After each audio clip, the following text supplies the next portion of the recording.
Hi, எப்படிப்பா இருக்கீங்க? இந்த வீடியோ பார்க்குற உங்களுக்கு பிறந்த நாள் திருமண நாளாக இருந்தால் உங்களுக்கு என்னுடைய வாழ்த்துக்கள்.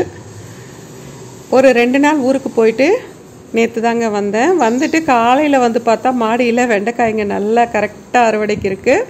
சரி, இன்றைக்கி சமையலுக்கு இந்த வெண்டைக்காய்களை எடுத்துடலாம் அப்படின்னு பறிக்க ஆரம்பிச்சிட்டேன். என்னுடைய பழைய வீடியோஸ் பார்க்குறவங்களுக்கு தெரியும், ஒரு கம்போஸ்டில் இருந்து எனக்கு நிறைய வெண்டைக்காய் செடிகள் டக்குன்னு ஒரு 10 செடிகளுக்கு தானாக வந்துருச்சு. அது எல்லாம் வீணாக்க மனசு இல்லாமல் இந்த க்ரோ பேக்கில் எல்லாம் நட்டு வச்சேன். அது தாங்க இப்போது இந்த அளவுக்கு எனக்கு காய்கள் கொடுக்க ஆரம்பிச்சிருக்கு பாருங்கள். இந்த முறை நான் விதைச்ச வெண்டைக்காய் விதைகள் எல்லாமே வந்து பார்த்திங்கன்னா போன வருஷம் என்னுடைய மாடி தோட்டத்தில் பச்சை வெண்டைக்காய் மட்டும் எனக்கு ரொம்ப பிடிச்சிருந்ததுங்க. அதனால் அந்த வெண்டைக்காய் விதைகளை மட்டுமே காய வச்சு நான் விதைச்சி வச்சேன். இதுவுமே எனக்கு கம்போஸ்ட்லேருந்து வந்த செடி தான். வெண்டைக்காய் பாருங்கள், நல்ல பெருசாக இருக்குது, ஆனால் எலசாக இருக்குது. இந்த ஃப்ரிட்ஜ் பாக்ஸில் இந்த இடத்துல தாங்க கம்போஸ்ட்லேருந்து ஒரு 10 வெண்டைக்காய் செடிங்களுக்கு தானாக வந்துருச்சு. அத்தனை செடிகளை வீணாக்க எனக்கு மனசு வரலை. முதல்ல பிடுங்கி போட்டுடலாம் தான் நினச்சேன், ஆனால் மனசு வரலை. அதனால் காலியாக இருக்கிற எல்லா க்ரோ பேக்லேயுமே நட்டு வச்சேன். அதனால் எனக்கு வெண்டைக்காய்கள் கிடைக்குது, ஒன்றும் பிரச்சனை இல்லை. இந்த ஒரு ஃப்ரிட்ஜ் பாக்ஸில் நான் வெண்டைக்காய் விதைகள் போட்டு வச்சேன். இதுவுமே இப்போது அறுவடைக்கு தயாராகிடுச்சு. இன்றைக்கி இது எல்லாமே நம்ம அறுவடை செய்து எடுத்துடலாம். ஒரு 2 நாள் ஊரில் இல்லாமல் இருந்து வந்து பார்த்தா செடிகள் எல்லாமே திடீர்னு ரொம்ப வளர்ந்துட்ட மாதிரி தெரியுதுங்க. நடுவில் பார்த்திங்கன்னா ஒரே நாள் தான், வெள்ளிக்கிழமை போகணும், சனிக்கிழமை ஒரு நாள், ஞாயிற்றுக்கிழமை வந்தோம். அதுக்கே வந்து எனக்கு செடிகள் வந்து டிஃப்ரென்ஸ் தெரியுது.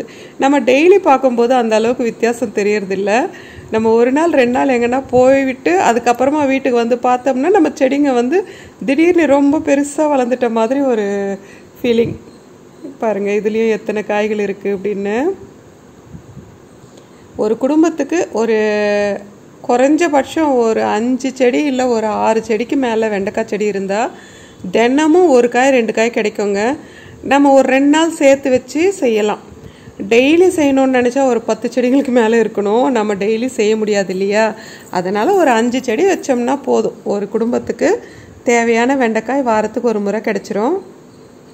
அதான் கட் பண்ணி சேர்த்து வைக்கணும். பாருங்கள், எனக்கு இன்றைக்கி இந்த அளவுக்கு வெண்டைக்காய் கிடச்சிருக்கு. இதையெல்லாம் எடுத்துகிட்டு போயிட்டு ஒரு காரக்குழம்பு செஞ்சிடுறேன். இந்த மழைக்கு எதமாக ஒரு காரக்குழம்பு செய்திடலாம். அடுத்தது இன்றைக்கி சமையலுக்கு கொஞ்சம் கொத்தமல்லியும் எடுத்துக்கலாங்க. நேற்று ராத்திரி நல்லா மழை பெஞ்சதுனால மண் ரொம்ப சாஃப்டாக இருக்குது. கொத்தமல்லி தொட்ட உடனே வந்துருச்சு பாருங்கள். நீங்கள் இது வரைக்கும் நம்முடைய வீடியோவை சப்ஸ்கிரைப் பண்ணாமல் பார்க்குறீங்கன்னா சப்ஸ்கிரைப் பண்ணிவிடுங்க. அதே போல் நம்முடைய வீடியோவை முதல் முறையாக பார்க்குறீங்கன்னாலும் சப்ஸ்கிரைப் பண்ணி சப்போர்ட் பண்ணுங்கள். மறக்காமல் இந்த வீடியோக்கு ஒரு லைக் கொடுத்துருங்க. இன்றைக்கி நான் வந்து வெண்டைக்காய், கொத்தமல்லி இது 2 தான் அறுவடை பண்ணியிருக்கேன். Happy gardening. பை.